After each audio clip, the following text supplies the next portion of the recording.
Congress member parliament Jyotiraditya Scindia और साबिक वजीर आला शिवराज सिंह चौहान की मुलाकात पर मुख्तलिफ बयानात सामने आ रहे हैं। कांग्रेस इसे आम मुलाकात बता रही है, तो वहीं बीजेपी का कहना है कि कांग्रेस में सिंधिया जिस तरह से नजरअंदाज किए जा रहे हैं, ये मुलाकात इसी का नतीजा है। बीजेपी का कहना है कि इस मुलाकात ने कांग्रेस में बेचैनी पैदा कर दी है।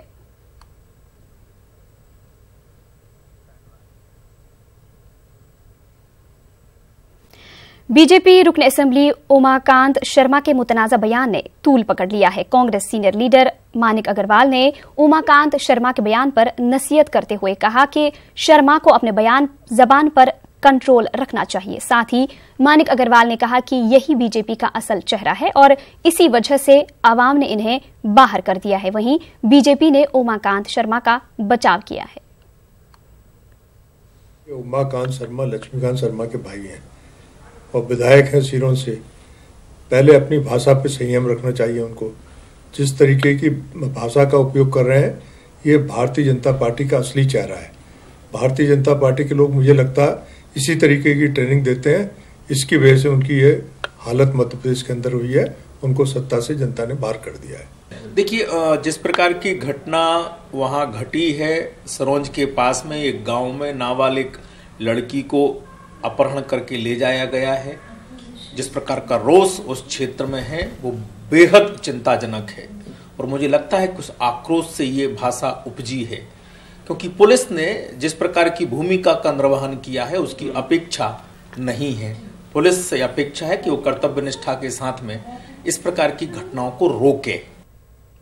मध्य प्रदेश के विदिशा से कांग्रेस रुकन असेंबली शशांक भार्गव ने अपने ही पार्टी के रियासती इंचार्ज दीपक बबरिया का मोर्चा खोल दिया है। विदिशा में एक मीटिंग के दौरान शशांक ने दीपक बबरिया पर इल्जाम लगाते हुए कहा कि दीपक रियासत का माहौल खराब कर रहे हैं और कांग्रेस में बगावत पैदा कर रहे हैं। इसके साथ ही असेंबली इंतखाबात में विदिशा की 4 सीट हारने के लिए भी उन्हें जिम्मेदार ठहराया।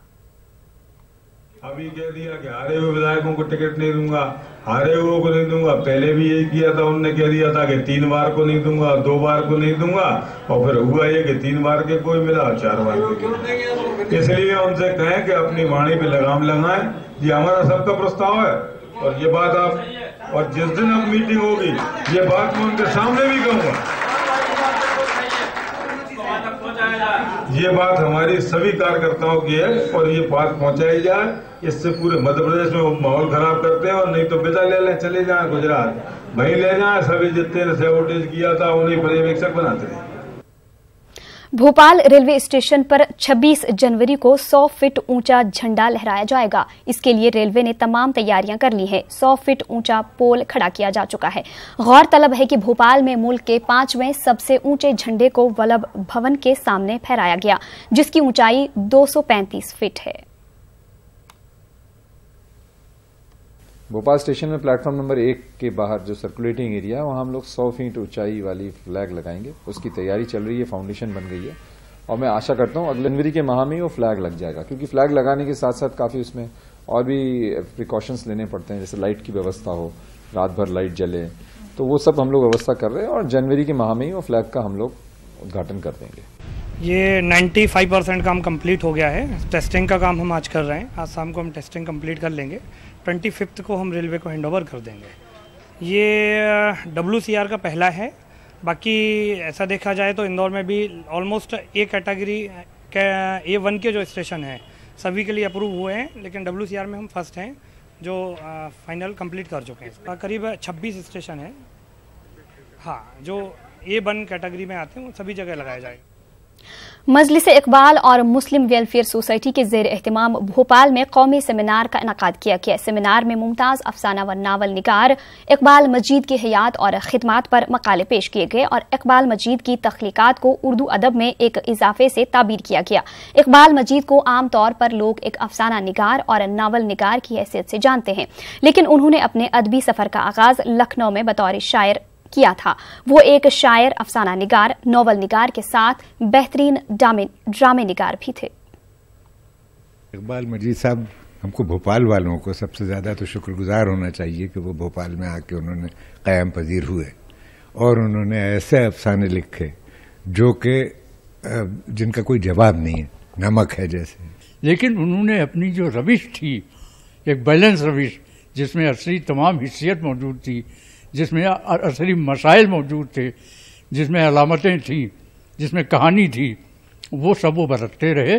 किस तरह से किरदारों को जिंदा करना है, सवालिया जुमला है, हैरत का जुमला है, तो ये तमाम चीज़ें जो जिस तरह से हमने उनसे सीखी वो तो अपनी जगह हैं, वो हमारे हमेशा काम आती रहेंगी। लेकिन एक सबसे बड़ी जो अहम चीज़ है वो हमने ये देखी कि वो इकबाल मजीद साहब को हमने एक मुकम्मल फनकार के रूप में देखा।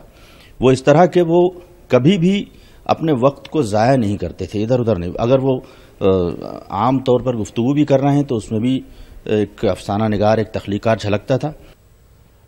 इंदौर की एक खातून ने नई इबारत लिख दी है। कौशल्या ने अर्जेंटीना में मुनाकिदा 30 मुल्कों के सम्मेलन में शामिल होकर मुल्क के सबसे साफ शहर इंदौर की तारीफ की। और अब यह खातून सरकार से क्या चाहती है, देखिए इस रिपोर्ट में।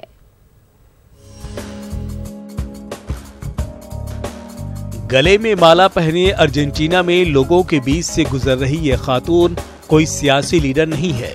ये इंदौर की 53 साल की कौशल्या बकावले हैं, जिन्होंने अपनी ज्यादातर जिंदगी कचरा साफ करने में गुजारी है। कौशल्या ने अर्जेंटीना में मुनक़िद 3 रोजा वेस्ट पीकर सेमिनार में हिस्सा लिया।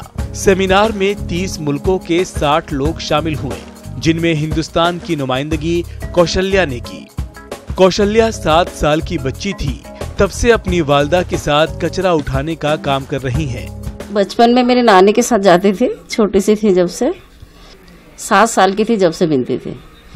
उसके बाद शादी हो गई, 13 साल में शादी हो गई। शादी के बाद फिर छोड़ दिया।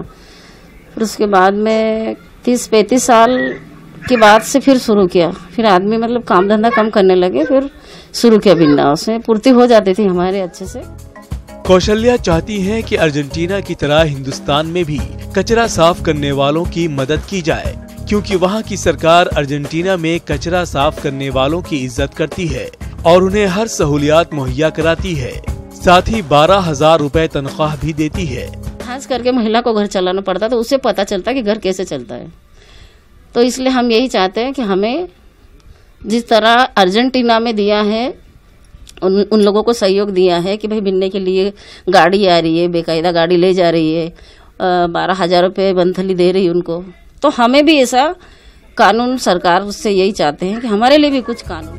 इंदौर में जन विकास सोसाइटी कचरा साफ करने वालों के हक में काम कर रही है। सोसाइटी के डायरेक्टर रॉय थॉमस का क्या कुछ कहना है, आइए सुनते हैं। स्वच्छ भारत अभियान तो आया अभी 2 साल पहले। उसके पहले हमारे शहर को कौन साफ रखता था? तो यही महिलाएं रखते थे, लेकिन उसको कोई देखता नहीं था, कोई उसको मान्यता नहीं देते थे।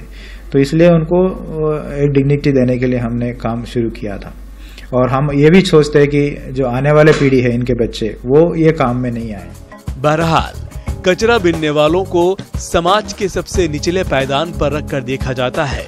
ना तो उन्हें इज्जत दी जाती है और ना ही समाज में कोई हैसियत होती है। सरकारें अगर वाकई मुल्क को साफ करना चाहती हैं, तो उन्हें कौशल्या के बात पर गौर करना चाहिए। Bureau report, news 18 Urdu. Chhattisgarh में गढ़चिरौली जिला के गांव में नक्सलियों ने मुखबरी के शक में 3 लोगों का कत्ल कर दिया। बताया जा रहा है कि दहशत फैलाने के लिए नक्सलियों ने इस वारदात को अंजाम दिया है। इस वारदात के बाद पुलिस ने अलर्ट जारी किया है। नक्सलियों ने एक पोस्टर भी लगाया है जिसमें लिखा है कि मुखबरी करने वाले की वजह से 3 लोगों को मारा गया है।